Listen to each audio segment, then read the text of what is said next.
For entrepreneurship, the topic for today is the core competencies in entrepreneurship.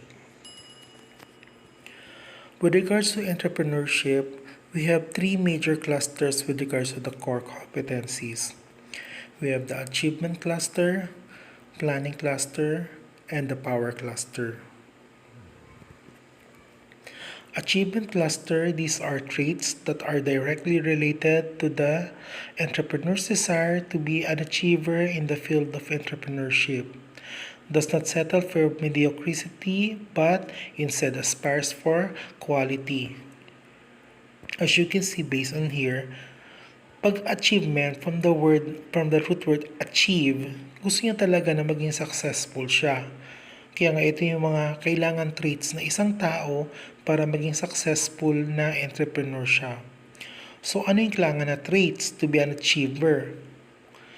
Number one is an opportunity seeker. Na kapag may opportunity, you grab it agad. Next is kailangan ikaw ay committed. Hindi pwedeng papasok ka sa isang business tapos hindi mo na maitutuloy siya. Another one is persistent. Kailangan medyo makulit ka rin kasi with regards to entrepreneurship, paghatak ng customer, paghanap ng mga kailangan mo mga products, ganyan, kailangan medyo persistent ka. And in any business, kailangan risk taker ka. Hindi ka dapat takot na pumasok kung saan-saan.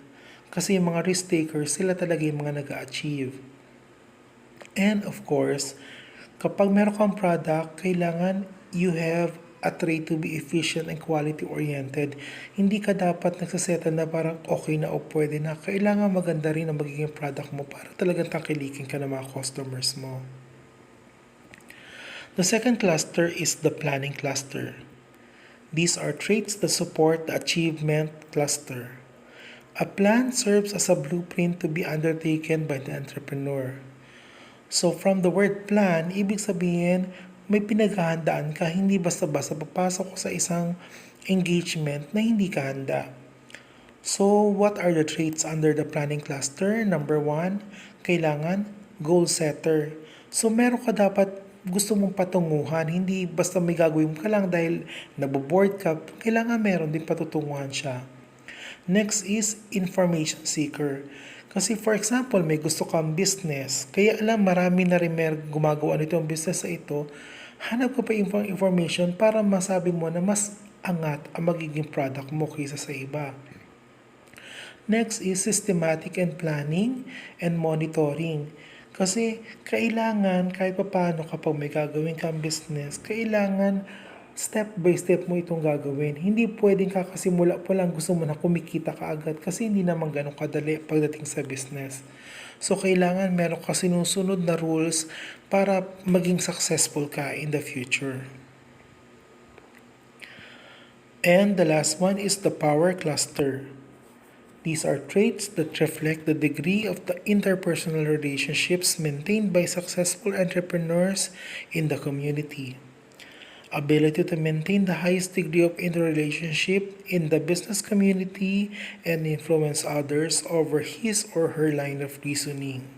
So, what are the traits with regards to the power clusters? Number one, a persuasive and positive networker. Why networker? Kasi nga, syempre kapag magtatayo ka ng business, kailangan for example ng mga kung ano yung materials, dapat alam mo kung saan ka pupunta. Kailangan mo ng, for example, lugar. Dapat alam mo rin kung sino lalapitan. Kung kailangan mo patayo ng building, for example, or house. Next is self-confident. Kasi kung mababa ang tingin mo sa sarili mo, mahirapan ka ibenta kung ano yung product mo. So, kailangan ikaw mismo confident ka sa sarili mo para maging confident ka rin sa product mo.